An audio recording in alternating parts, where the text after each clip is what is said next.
Good morning, sir. This is PO Under Anjoyoro of Sanchez Mira Police Station. How may I help you? This is Stephen Pulido, a concerned citizen of Centro dos Sanchez Mira. I saw someone who entered the room of Mr. Bibi Pacoy, and I think that is a robber.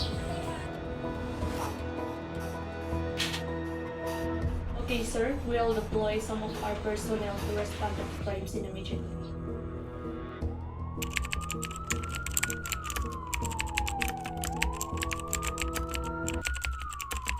Good morning. I'm still Wendy Adriano. I need to ask a few questions about what you are witness today. So your cooperation is greatly appreciated and it will help in our investigation. So can you please tell me your name and your contact information for our records? And can you describe exactly what you saw happen during the incident? Good morning, sir. I'm Stephen Pulido from Centro dos Sanchez Mira, neighbor of Mr. Pacoy. And so early this morning, while I'm walking, an identified person entered the room of Mr. Bibi Pacoy. Then later, he gets out from the house holding a phone and a bunch of money. So I just called the police because I don't want to be engaged in just for my safety. Because I don't know if he has a gun in his hand. But I can prove to you myself that I'm telling the truth because the clothes that he was wearing right now is the same as what he was in the incident. That's all, sir. Okay, thank you sir for your cooperation. If you remember anything, please don't hesitate to contact us. Thank you, sir.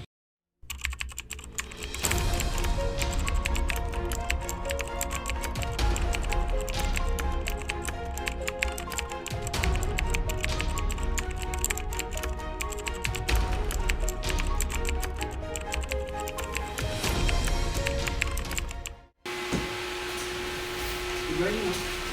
Good morning. So, good morning, Mr. Godwin Bello. Thank you for taking the time to assist with this case. So, I want to provide you with a brief overview of the situation.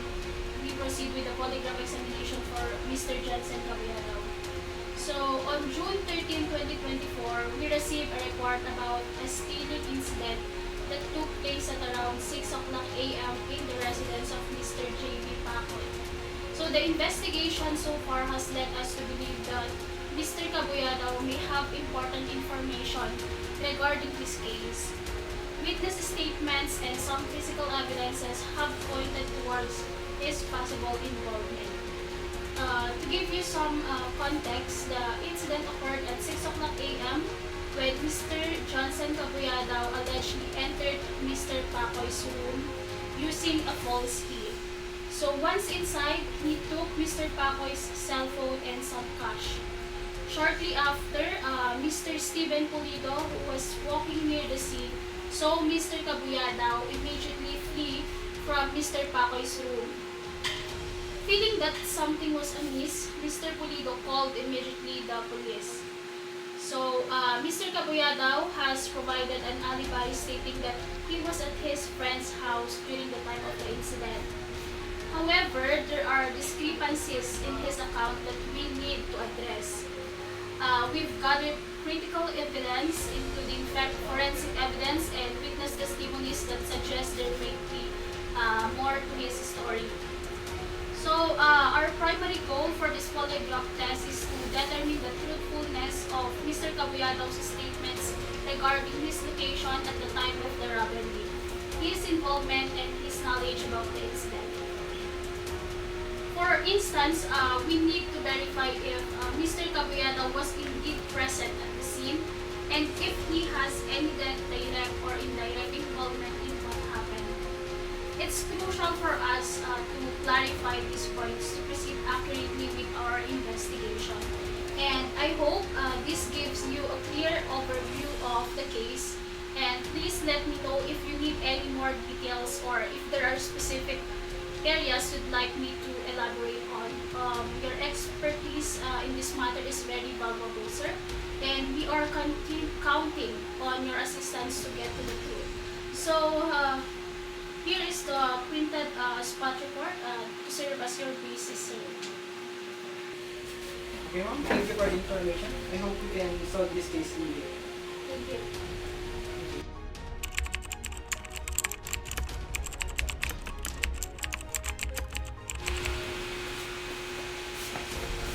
Good morning, Mr. Johnson Magdaleno. Please have it.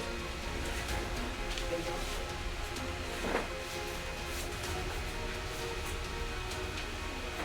Good morning, Mr. Johnson Magdaleno.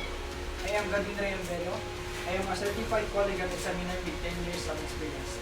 Today, I will be conducting a polygraph test as part of our investigation. Before we begin, I want to explain the process to you and answer any questions you might have. The polygraph measures physiological responses such as heart rate, blood pressure, and respiratory activity, while you answer a series of questions. This helps us determine if there are any inconsistencies in your responses that might indicate deception. It's important to understand that this is a standard procedure and our goal is to ensure a fair and accurate assessment. During the pre-test interview, I will ask you some preliminary questions to get a baseline of your normal physiological responses. Please try to remain as relaxed as possible and answer all questions honestly. Before we proceed, I want to inform you of your constitutional rights to ensure you understand and voluntarily agree to this process. You have the right to remain silent. Anything you say can be used against you. You have the right to consult with an attorney before and during the polygraph examination. If you cannot afford an attorney, one will be provided for you. This polygraph test is entirely voluntary. You have the right to refuse to take the test or to stop the test at any time without any adverse consequences. You have the right to have the polygraph procedure explained to you fully. If you have any questions or need clarification at any point, please let me know. Do you understand these rights? Yes, sir. Do you have any questions about them? None, sir. I ask you to sign to give consent to continue this polygraph examination. Please sign this consent.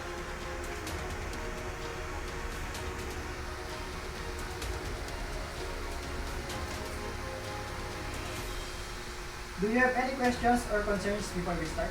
None, sir. So before we officially begin, I will going to attach these polygraph sensors to your body which record your bodily responses as we ask questions. Please kindly remove the jacket, please.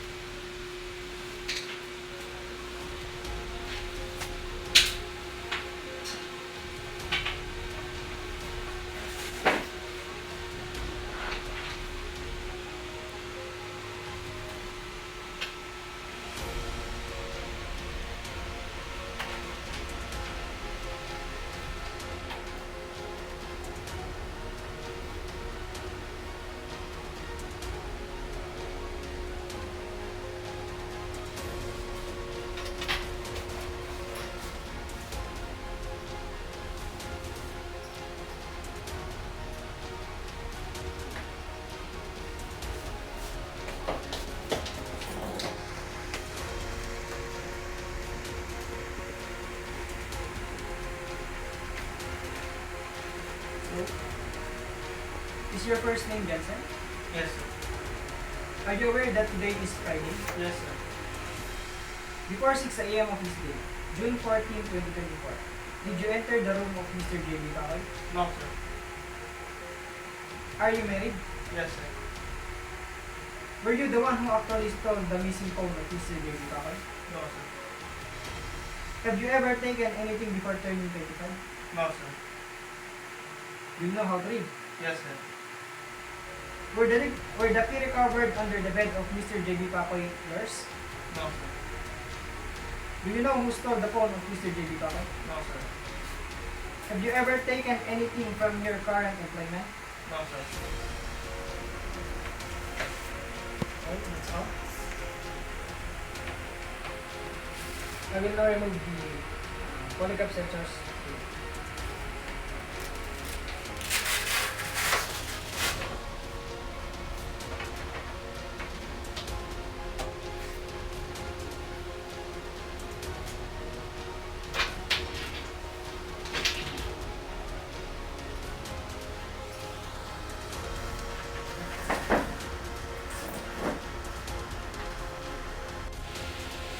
Mr. Caballero, thank you for completing the polygraph test. I'd like to take some time to discuss the results with you. Based on the data collected during the test, there are a few areas that we need to address. The results of the polygraph test suggest that there may have been some inconsistencies or areas of concern in your responses. I want to give you an opportunity to clarify or explain these responses. Is there anything you'd like to share and could help us understand these results better?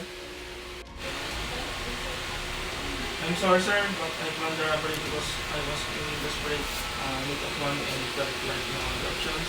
I deeply regret my actions and understand that what I did was wrong. I'm willing to cooperate fully with the authorities and take responsibility for my actions.